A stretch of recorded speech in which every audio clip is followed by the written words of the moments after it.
You're not rewatching your favorite show for no reason. Your brain is doing something very specific, and most people completely miss it. You've seen it before. You already know how it plays out. You know the twist. You know who doesn't make it. You know how it ends. And still, you hit play again.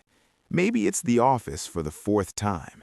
Maybe it's that one comfort movie you've watched so many times you can recite whole scenes without even thinking. Maybe it's a show you just finished last week and somehow you're already starting it over. And part of you pauses and thinks, is this a little strange?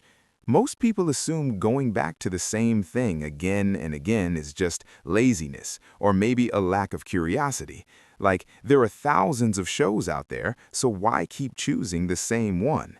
People joke about it. Just try something new. You're so predictable. And yeah, on the surface, it does look like you're stuck repeating the same loop, but that's not actually what's happening. The truth is, psychology explains this in a completely different way. Rewatching isn't a sign that you lack creativity or curiosity. It's actually a signal of how your brain manages emotion, stress, and a deep need to feel safe. There's a lot happening underneath that most people never stop to notice. If you're someone who keeps going back to the same comfort show or a movie that feels right every time you watch it, if any of this sounds a little too familiar, then this is going to hit close.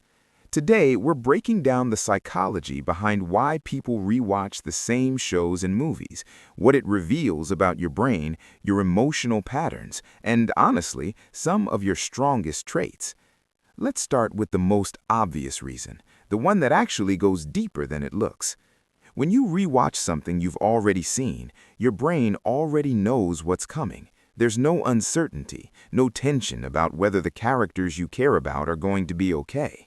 No sudden twist ready to throw you off. And that predictability, it's not boring to your brain. It's calming. Think about it. In real life, you don't control outcomes. You don't know how a conversation will go, how a relationship will turn out, or whether things at work will be okay. Life, by default, is unpredictable. But inside your comfort show, things are different. You already understand the world, and your brain finds real relief in that. Psychologists even have a term for this. It connects to something called emotional regulation. Emotional regulation is your ability to manage and stabilize how you feel, and one of the most effective ways people do that is by returning to familiar, emotionally safe environments. Your comfort rewatch is, in a very real sense, a tool your brain uses to bring itself back to baseline when everything starts to feel like too much. Research even shows that revisiting familiar content can lower cortisol, the stress hormone, and trigger feelings of warmth and connection even if you're sitting alone on your couch. But that's only part of what's happening. There's another layer here, and this is where it gets more interesting. This second layer isn't really about stress, it's about identity. When you watch something for the first time, your brain is working hard, following the plot, tracking characters, trying to understand what's going on. You're in input mode. But here's what most people don't realize. When you rewatch, you start noticing things you completely missed before. You understand the characters more deeply. You pick up on foreshadowing, small details, emotional shifts. In other words, rewatching turns passive watching into something much closer to active reflection. It's like going back to a book you loved, and each time you're a slightly different person, so it lands differently. People who rewatch tend to process things deeply. They don't skim the surface, they sit with things. They want to fully understand before moving on, and that pattern shows up across different areas of their life. Now let's talk honestly about the emotional side of this.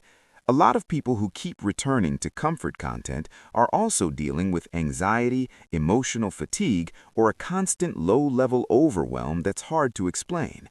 When your brain is already carrying a lot, choosing something new, unfamiliar characters, an unknown story, possibly heavy themes, can feel like extra work. Your mental bandwidth is already stretched. So your brain does what it's built to do. It moves toward what feels safe, toward something familiar, something it already understands and trusts. There's nothing weak about that. That's your brain protecting you. And there's an important upside here that most people ignore. People who find real comfort in familiar stories are often emotionally intelligent. They form real connections to characters, to stories, to moments that actually meant something to them. Their sense of nostalgia isn't shallow, it's grounded. They choose depth over constant novelty. They're usually the kind of people who remember details about others, who show up with real empathy, who don't rush through experiences just to say they've had them. These are people with a deep inner world. And honestly, that kind of inner world is constantly under pressure, especially in modern culture. We're living in a time where productivity becomes identity, where newness is constantly pushed, where social media makes it look like everyone is always doing something exciting. The algorithm rewards movement. New show just dropped, finished a full season in 2 days, on to the next thing. In that kind of environment, pressing play on something you've already seen can feel almost wrong, like you're falling behind. But what you're actually doing is choosing depth over distraction, choosing something that genuinely meets an emotional need instead of something you feel pressured to consume. Picture this. It's a Tuesday night, you're tired in a way that sleep alone won't fix. You grab something to eat, sit down, and almost automatically you open that familiar show. The intro starts, and your body begins to settle. That shift, that quiet exhale, that's real. That's your nervous system recognizing safety. But here's where it gets uncomfortable. Sometimes rewatching turns into something else. Sometimes it becomes avoidance. If you notice yourself going back to the same content for hours every day, while real life keeps getting pushed further away, your relationships, your responsibilities, the things that actually need your attention, then it's not just comfort anymore, it's escape. And that doesn't mean something is wrong with you. It means something underneath might need more support than a comfort show can give. So the real question is this: are you rewatching because it actually recharges you, or because something outside feels too overwhelming to face right now? Both are valid, but they're not the same. There's nothing wrong with you for doing this. You're not immature. You're not stuck. You're not incapable of handling new things. Your brain is doing something deeply human, searching for familiarity, emotional safety, and a space where outcomes are known. These are usually people who feel deeply, who form strong, lasting attachments, who don't let go easily, especially when it comes to people, who find meaning in repetition and routine, who are deeply loyal, and who probably know their comfort show so well they could break down every detail. Psychologists sometimes refer to this as parasocial comfort seeking, the way people use familiar stories and fictional relationships to create emotional stability. It's the same mechanism that makes a child want to hear the same bedtime story again and again. The repetition isn't the point. The safety is. So now I'm curious. Are you someone who rewatches? What's your comfort show? Write it in the comments and tell me, does it actually help you reset?